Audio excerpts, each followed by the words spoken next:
ఆ అమ్మాయిని చూడంగానే ప్రతి ఒక్కోడు తన వెనక తిప్పించుకునే అంత అందం ఉంది తన దగ్గర. కానీ అలాంటి అమ్మాయి ఒకడు మోసం చేసిండని ఏడుస్తుంటే నేను షాక్ అయిపోయినా. అది ఎవరి స్టోరీయో కాదు. నా క్లాస్‌మేట్ స్టోరీ. తనని ఎవరైనా లవ్ చేస్తారు.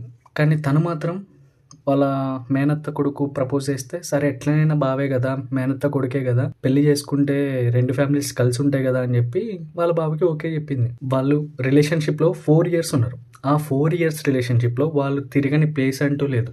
తిరుమలమలై వెళ్లారు, తిరుపతి వెళ్లారు.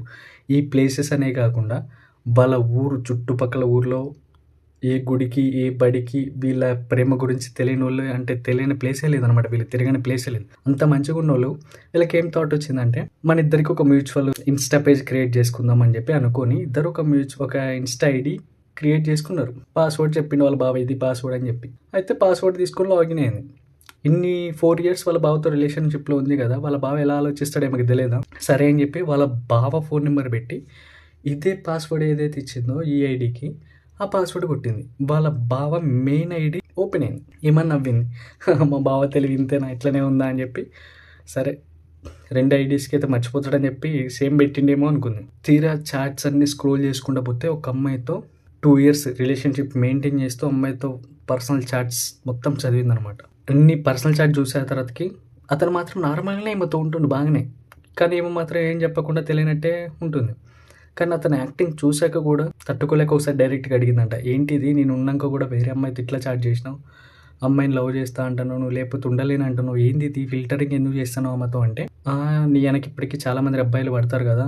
నువ్వు నన్ను చేసుకుంటావని గ్యారంటీ ఏముంది? అందుకే ఇట్లా టైమ్ పాస్‌కి అట్లా చేశా. కానీ నువ్వు ఇంత సిన్సియర్‌గా ఉంటావని నాకు తెలీదు" అని చెప్పి అన్నాడంట.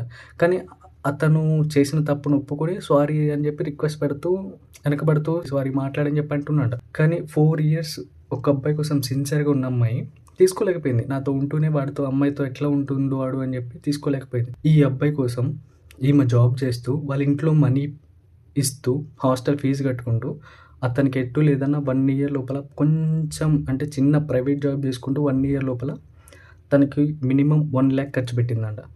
ఎవడని ఖర్చు పెట్టింది? పెళ్లి చేసుకునేటోడు కదా అని చెప్పి ఖర్చు పెట్టింది. కానీ వాడు మాత్రం మర్దాలను ఏం చేసుకుంటాంలే, జస్ట్ యూజ్ చేసుకుందాం అనే వేలో ఆమె ఉండంగా వేరే అమ్మాయితో ఉన్నాడు. కానీ అంత అందంగా ఉన్న అమ్మాయి కూడా ఒక్కడి కోసం ఏడుస్తదా? అరే ఇంతమంది తను వెనకబడతారు, ఆమె ఏడుస్తేనే నాకు షాక్. అరే అమ్మాయిలు ఒకడి కోసం ఇంత ఏడుస్తారా? ఆమె వెనక ఇంతమంది పడతారు కదా! వాళ్ళ గురించి ఆలోచించకుండా మోసం చేసినోడి కోసం ఇంత అంటే ఒకడిని లవ్ చేసినోడి కోసం వాడు మోసం చేసి ఇంతగానం ఏడుస్తారా అని చెప్పి షాక్ అయిపోయినా.